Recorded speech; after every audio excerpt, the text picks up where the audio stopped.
Okay, good morning to all my dear students of class 9. Today we are going to do a first poem from Beehive book, and the name of the poem is The Road Not Taken, and it was written by Robert Frost. This poem is all about making choices. जो हम life में decision choose करते हैं, जो भी option हम choose करते हैं और वही ऑप्शन या तो वही डिसीजन हमारा ज़िंदगी बना देता है, या तो ये हमारा लाइफ टोटली उसी डिसीजन में डिपेंड करता है। तो यहाँ पर कवि जी रॉबर्ट फर्स्ट ने खुद का एक्सपीरियंस यहाँ पे बताएगा कि how he chose that decision and how that decision totally change his entire life. It's all about that. Okay, let's begin with our chapter.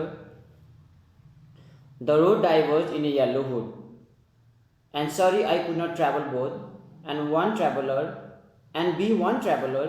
Long I stood and looked down, one as far as I could, to where it bent in on the road. अब यहाँ पर ये first stanza है। First stanza में meaning थोड़ा सा जान लेते हैं। डाइवर्स मतलब सेपरेट होना, डाइवर्स मतलब टू गेट सेपरेटेड, वहाँ पर अलग होना, ठीक ना। येलो हुड यहाँ पे मतलब है जंगल। येलो हुड मतलब एक जंगल, जैसे कि वहाँ का एकदम colour due to the season, due to the autumn season. जैसे कि आपको पता है कि ऑटम सीजन पत्तियाँ गिरने लगता है, trees start shedding their leaves, जैसे कि ऑटम सीजन में एकदम पीला पीला पड़ जाता है, सभी पेड़ों का पत्ता वगैरह गिरने लगता है। तो इसलिए यहाँ पर जंगल को येलो वुड कहा गया है, येलो जंगल, ठीक। एंड अंडरग्रोथ मतलब झाड़ियाँ, जो जंगल में बड़े बड़े झाड़ियाँ वो रहता है, बहुत थिक, बहुत डेंस झाड़ियाँ, ग्रासेस, उसके बारे में बताया गया है, ठीक ना। तो यहाँ पर लिखते हैं कि पोएट जंगल में जा रहा था और वो इस पॉइंट पे आ जाता है जहाँ पर दो रोड डाइवर्ज हो गया था, मतलब सेपरेट हो गया था, दो अलग अलग रास्ता सेपरेट हो गया था। अब वो वहाँ पे लिखते हैं कि वो एक इंसान है, इसकी वजह से वो दोनों रास्ता एक ही समय पे चूज नहीं कर सकता है। ये जो नेचुरल है, we all are human beings, हम एक होके कभी भी हम दो रास्ता को एक ही बार चुन नहीं सकते, या तो दो रास्ता हम एक ही समय पे चल नहीं सकते, हमको एक ही रास्ता चूज करना होता है। तो यहाँ पर रॉबर्ट फर्स्ट बोलते कि उसके सामने दो रास्ता अलग अलग सेपरेट हो गया है और उसको एक ही चूज करना है, वो दो चूज नहीं कर सकते, ठीक ना। और वो वहाँ उस पॉइंट पे खड़े होके वो देखते हैं दोनों रास्ते को वो ऑब्जर्व करता है, दूर दूर तक ऑब्जर्व करता है, दूर दूर तक वो देखते हैं, जितना दूर तक उसके नज़र पड़ता है, जितना दूर तक वो देख सकते हैं वो देखने का कोशिश करता है। और जहाँ तक वो सड़क झाड़ियों के पीछे मोड़ गया था या तो टर्न हो गया था, वहाँ पे बेंड हो गया था, तो वहाँ तक वो देखने का कोशिश करता है। जैसे कि अगर रास्ता अगर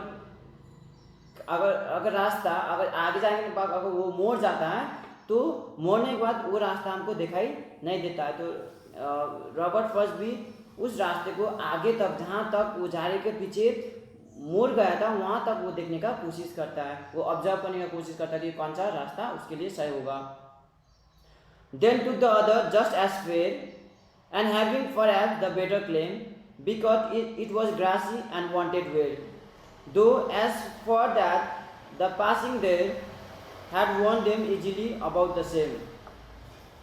अब यहाँ पर नंबर टू का वर्ड मीनिंग वांटेड वर्ड का मतलब had not been use, wanted word का मतलब वांटेड वर्ड का मतलब हैड नॉट बीन यूज, मतलब उतना यूज नहीं किया गया था। तो कवि जी ने दूसरा रास्ता चूज किया, जो उसको लगता है कि वो रास्ता उसके लिए सही है, जो उसको दूसरा रास्ता उसको चूज करते हैं, उसको लगता है कि उसकी लाइफ के लिए वो रास्ता सही होगा, उसके लिए सही होगा, क्योंकि उसको लगता है कि वो रास्ता थोड़ा ग्रासी है। ग्रासी मतलब उस रास्ते से ज़्यादा लोग नहीं चले थे, जिस रास्ते से लोग कम मात्रा में चलते, ज़्यादा लोग उस रास्ते जिस रास्ते पे ज़्यादा लोग नहीं चलते, तो वो रास्ता थोड़ा सा ग्रासी होता है, वहाँ पे घास होकर देखने को मिलते हैं। बट जिस रास्ते से ज़्यादा लोग चलते हैं तो उसमें घास वगैरह कोई नामो निशान नहीं होता है। एकदम सब लोग कुचल के सब लोग अगर एक ही रास्ते से चलते रहेंगे तो वो घास हो जो सबको पैर से कुचलते हुए निकल जाते सब लोग, तो इसलिए उसे वो घास होकर मर जाते। तो उसको लगता है कि उसने दूसरा रास्ता चूज़ किया, उसको लगता है कि वो रास्ता आपने उसके लिए खुद के लिए सही होगा, क्योंकि वो थोड़ा ग्रासी था। ग्रासी मतलब थोड़ा मतलब घास वगैरह था। एंड वहाँ पे एंड वांटेड वे मतलब उस रास्ते से ज़्यादा लोग नहीं चले थे। And those passing there had warned them really about the same. अगर उन दोनों रास्ता को अगर ध्यान से देखा जाए, ठीक ना, अगर अंदर जाके अगर ध्यान से देखा जाए तो उसको लगता है कि शायद दोनों इक्वल होगा, मतलब दोनों रास्ता सही होगा। अगर उसको अंदर जाके अगर दोनों को अच्छे से ऑब्जर्व करे, अगर ऑब्जर्व किया अच्छे से, ध्यान से नज़दीक से ऑब्जर्व किया, तो उसको लगता है कि शायद दोनों सेम होगा। And both that morning equally lay on the leaves no step had total black. Oh I kept the first for another day, yet knowing how way leads on to way, I doubted if I should ever come back.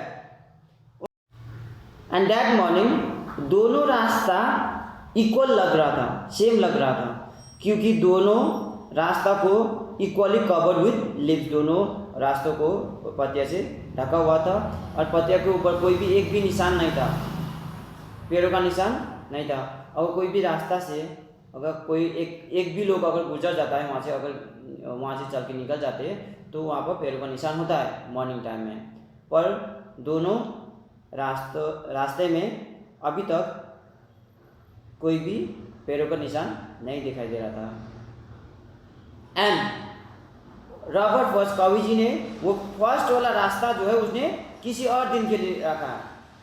किसी और दिन मतलब next birth, अगली जन्म, ठीक ना, क्योंकि उसको पता था कि अगर उसने एक रास्ता चूज कर लिया, अगर उसने एक बार सेकंड वाला रास्ता चूज कर लिया, वो दोबारा वापस नहीं आ सकता है, वो दोबारा उस पॉइंट पर वापस नहीं आ सकता है। एंड उसको ये भी पता था कि अगर उसने सेकंड रास्ता चूज कर लिया, वो दोबारा वापस आके फिर फर्स्ट वाला रास्ता चूज नहीं कर सकती, क्योंकि डिसीजन जो है सिर्फ लाइफ के बारे में है। अगर एक डिसीजन बना लिया तो उसी हमारा होल लाइफ, एंटायर लाइफ उसी डिसीजन पर निर्भर करता है। जैसे I shall be telling this with a sigh somewhere ages and ages hence, two roads diverge in a wood and I took the one less travel and that has made all the difference. अब सालों साल बीतने के बाद जब वो old हो जाता है, बहुत बूढ़ा हो जाता है, ठीक ना, तब भी वो बहुत खुश, बहुत प्राउड फील करके वो बोल सकते हैं कि ये कहानी वो बता सकता है। एक समय मेरे सामने दो अलग अलग रास्ता सेपरेट हो गया था, डाइवर्ज हो गया था, और मैंने उसी रास्ता को चूज़ कर लिया था, वो जो रास्ता बहुत कम यूज़ किया हुआ था, एंड उसी डिसीजंस के वजह से जितना भी मैंने लाइफ में हासिल किया है उसी डिसीजन से, बोल के यहाँ पर रॉबर्ट फर्स्ट बता रहा है। मतलब जो भी उसने लाइफ में अचीव किया है, रॉबर्ट फर्स्ट ने जितना फेमस वो बने, जितना भी उसको सक्सेस मिला है लाइफ में, वो सिर्फ उसी डिसीजन की वजह से। उसी डिसीजन मतलब उसने वो वाला रास्ता चूज कर लिया था जो रास्ता बहुत कम लोग ने यूज़ किया हुआ था। शायद अगर उसने फर्स्ट वाला अगर रास्ता चूज कर लिया होता तो शायद उसको उतना सक्सेस नहीं मिलता। तो यहाँ पर कवि जी रॉबर्ट फर्स्ट बता रहा है कि किस प्रकार से वो डिसीजन की वजह से उसका एंटायर लाइफ चेंज हो गया। तो यहाँ से हमको पता चलता है कि थोड़ा पोएट जो है थोड़ा एडवेंचरस टाइप का है, मतलब वो नया नया चीज़ करना चाहता है, ठीक ना। उसने अगर अगर कोई कोई और इंसान होता तो हम लोग वही रास्ता चूज़ करता जो ज़्यादा लोग यूज़ कर रहा होता है। ये तो हम वही रास्ता चूज़ करते हैं जो ज़्यादा लोग यूज़ करते हैं, पर यहाँ पे कवि जी ने इस प्रकार से फॉलो नहीं किया। Okay, thank you. It's all about road not taken, so it's all about the success about the Robert Frost that has come due to this decision. Okay, thank you.